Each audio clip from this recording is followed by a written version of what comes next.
Brad Pitt spent 3 decades fielding questions about his marriages, his children, and the controversies that trailed him from one decade to the next. The press dissected his relationships the way academics study ancient texts, looking for patterns, assigning blame, drawing conclusions that neither party ever confirmed. But the question nobody put to him directly, the one that would have cracked something open, was simpler than any of that. Of all the women who moved through his life, which one actually changed him? Not changed his address, or his last name, or the way he dressed for red carpets. Changed him at the level where a person decides, consciously or not, who they intend to become. The answer has been sitting in his own words for years. Most people just weren't listening for the right thing. Born on December 18, 1963 in Shawnee, Oklahoma, and raised in Springfield, Missouri, Pitt grew up in a world entirely removed from the celebrity culture and entertainment industry that would eventually define his public identity. He enrolled at the University of Missouri to study journalism, worked through his coursework with enough discipline to reach the finish line, and then left, 2 credits short of graduating, with his bags packed for Los Angeles. The decision wasn't impulsive. He had waited long enough to know he was willing to live with whatever came next. And what came next was a series of odd jobs while he made the rounds of auditions. The most remembered detail from that period is that he spent time dressed as a giant chicken outside a fast food restaurant, a story he has told with enough self-deprecating ease to make clear he made peace with it long ago. His appearance attracted attention from the beginning, but the entertainment industry is full of people who look the part without being able to hold a scene, and Pitt spent the following years proving he understood the difference between the two. Small television roles arrived in the late 1980s, building a resume that was respectable without being remarkable. Then Thelma and Louise came in 1991, and the calculation shifted entirely. His role as a charming drifter lasted roughly 15 minutes of screen time, yet audiences responded to it with a disproportionate intensity that made studios take notice and led to conversations about him in rooms he had never entered before. That single appearance accelerated his career in ways that years of steady work had not, and he followed it with A River Runs Through It in 1992, Legends of the Fall in 1994, and Seven in 1995, each role expanding what directors and casting agents believed he was capable of. By the mid-1990s, box office credibility and critical respect were arriving at the same time, which is a rarer combination than it appears. His personal life before Jennifer Aniston covered significant ground without ever quite landing. Sunita, the British pop singer, shared 2 years with him from 1986 to 1988, back when his name carried no weight beyond a handful of television credits. She spoke about that time fondly decades later, admitting that watching him in Thelma and Louise produced a reaction she could only describe as stunned disbelief at what she had walked away from, and that the price of having loved him included being slapped by a fan outside a supermarket, unprompted, by a stranger who apparently held her responsible for the separation. Jill Schoelen arrived during the filming of Cutting Class, and E.G. Daily followed, describing him as soulful and already restless, with a hunger for something larger than the immediate work. Robin Given entered his orbit during their time on Head of the Class, a situation complicated by her ongoing separation from Mike Tyson, who addressed it directly in his memoir, though Given herself clarified that Pitt had simply pulled into her driveway once after a screening. Juliette Lewis became the most meaningful relationship of that stretch, nearly 4 years beginning in 1989, and Pitt later acknowledged it as one of the greatest relationships of his life, while also admitting that love alone doesn't always supply enough structural support to hold things together. Gwyneth Paltrow came next, and for a period Hollywood treated them as though the combination had solved some elegant equation. His Golden Globe speech, in which he called her the love of his life, raised the stakes to an uncomfortable height from which the 1997 split carried real weight. Her father, who genuinely adored Pitt, was described as devastated. None of that prepared anyone for what followed. The introduction to Jennifer Aniston happened in 1994, arranged by their respective managers who believed they should know each other. She described him afterward as a sweet guy from Missouri, a normal person, nothing that registered as particularly significant. Both were involved elsewhere, and the meeting left no trail. By 1998, the circumstances had changed. She had ended her relationship with Tate Donovan, and Pitt had parted from Paltrow. And when the managers arranged another meeting, neither was carrying the weight of someone else's future. Jennifer later told Diane Sawyer that their first real date had a quality of ease that usually takes months to develop, conversation that moved without effort, the kind of comfort that people spend years looking for. The Emmy Awards red carpet in September 1999 delivered one of those images that lodge permanently in popular culture. Pitt in silver sunglasses, Aniston in sequins, both of them radiating the particular ease of people who had found exactly what they were looking for. 2 months later, during a Sting concert in New York, their engagement became public.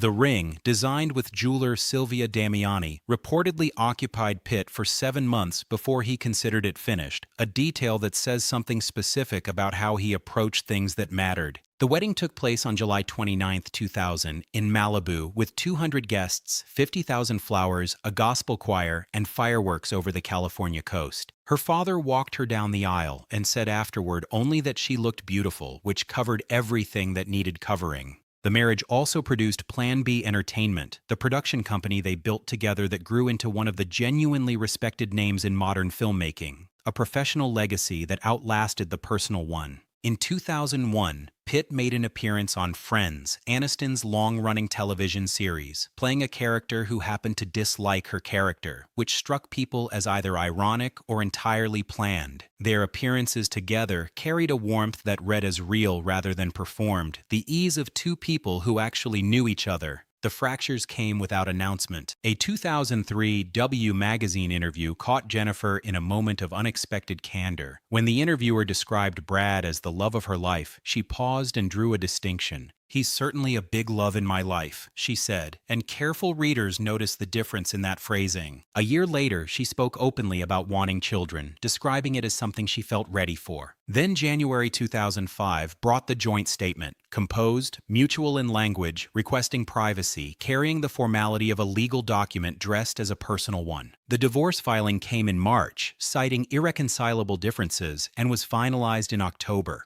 The Vanity Fair interview that same October became one of the more honest public accounts of what it feels like to lose a marriage under global scrutiny. Jennifer described the grief without softening it, the specific indignity of processing a private loss while the world treated it as entertainment programming. Photographs of Pitt with Angelina Jolie in Kenya arrived while that grief was still fresh, and she acknowledged the impact directly, saying she couldn't pretend it was one of the highlights of her year before adding, with wry restraint, that what doesn't kill you makes you stronger. The media's determination to cast her as the wounded party in a narrative she hadn't written frustrated her consistently. "I am not defined by this relationship," she said, and repeated versions of that statement for years because no one seemed willing to accept it. The Brad Pitt and Angelina Jolie story began on the set of Mr. and Mrs. Smith in 2003, while his marriage to Aniston remained legally intact. Both parties maintained that nothing romantic had developed during production. Jolie's account, given in a 2007 Vogue interview, described how the extended filming time in unusual circumstances gradually produced a bond that neither had anticipated. By the end of production, she had realized she was showing up to work primarily to see him, which made the nature of things clear enough without requiring further analysis. After the Aniston separation became public in early 2005, the relationship between Pitt and Jolie moved quickly into visibility. He legally adopted her children Maddox and Zahara in early 2006, giving them his surname.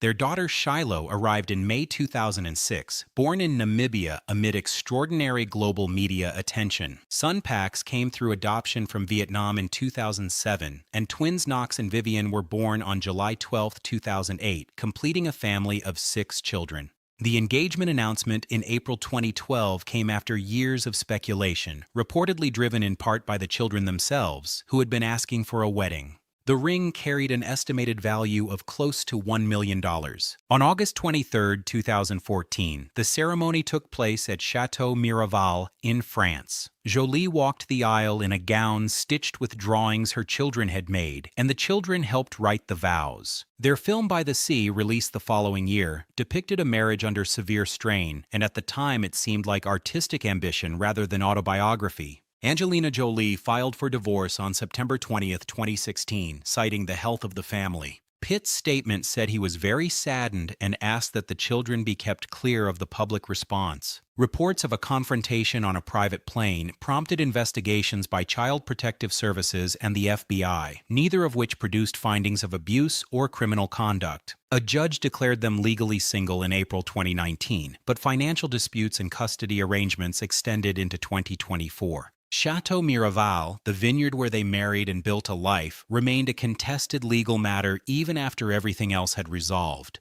The years following the Jolie separation found Pitt moving through his personal life with considerably more caution. Speculation in 2018 connected him to Neri Oxman, an MIT architecture professor whose work sits at the intersection of design and biology, though she denied romantic involvement while speaking of him with genuine admiration, calling him the last of the Mohicans in a post-Netflix Hollywood, a man who represented something the industry was quietly losing. Reports linked him briefly to German model Nicole Poturalski in 2020 after they appeared together at Chateau Miraval, described by sources as casual and concluded by autumn of that year. Emily Ratajkowski's name surfaced in 2022 during her own separation, a light connection built on shared conversations, gone before the year closed. November 2022 was when the dynamic quietly shifted. At a Bono concert in Los Angeles, Pitt appeared alongside Inés de Ramón, who was herself recently separated. Unlike the brief connections that preceded it, this one deepened steadily and without the stop-start quality of the others. By the time they attended the Babylon premiere celebrating his 59th birthday, people around him noted something visibly different, a lightness in his presence, a relaxed quality that had been absent for years. By early 2024, de Ramón had moved into his Los Angeles home, and those close to him described the relationship in terms of genuine stability. That September, they walked the Venice Film Festival red carpet together at the premiere of Wolves, a public appearance that carried the weight of deliberateness. A man who had retreated from visible intimacy for nearly a decade, choosing to step back into the light alongside someone specific. The Jennifer Aniston question, however, never fully closed. Not between them, perhaps, but in the cultural imagination surrounding both names. As far back as 2007, Pitt addressed it in V magazine with a thoughtfulness that didn't read as rehearsed. He and Jennifer had preserved a genuine friendship, he said, and the 7 years they shared couldn't be accurately reduced to a marriage that didn't work. He reflected on whether the split could have been handled better and arrived at a quiet conclusion that matters of the heart belonged in private and that life moved forward regardless of whether the public was ready. The Screen Actors Guild Awards in January 2020 gave everyone a concrete moment to examine. Both won that night, and the reunion backstage was captured on camera, warm and unguarded, the kind of embrace between two people who know each other well enough that the gesture requires no explanation. 15 years after the divorce, one moment was enough to flood celebrity news cycles for weeks. That same year, both appeared in a virtual charity table read of Fast Times at Ridgemont High, inhabiting flirtatious characters with a chemistry that the internet spent days analyzing frame by frame. Jennifer described it afterward as entirely natural, called Pitt simply a buddy, and seemed genuinely amused by the level of projection the audience had invested in 2 minutes of shared dialogue. Back in 2006, not long after the divorce finalized, she had spoken about him with a candor that didn't sound like public relations. She said she would always love him, that the 7 years had been rich with real growth and real joy, and that what frustrated her most was the world's insistence on reducing those years to a tabloid narrative when the actual experience had been far more layered than that. Whether Jennifer Aniston represents the love Brad Pitt never fully recovered from, or simply the friendship that survived the end of a marriage and kept its shape across the decades, is a question neither of them has answered directly. And at this point, that particular silence has become its own kind of answer.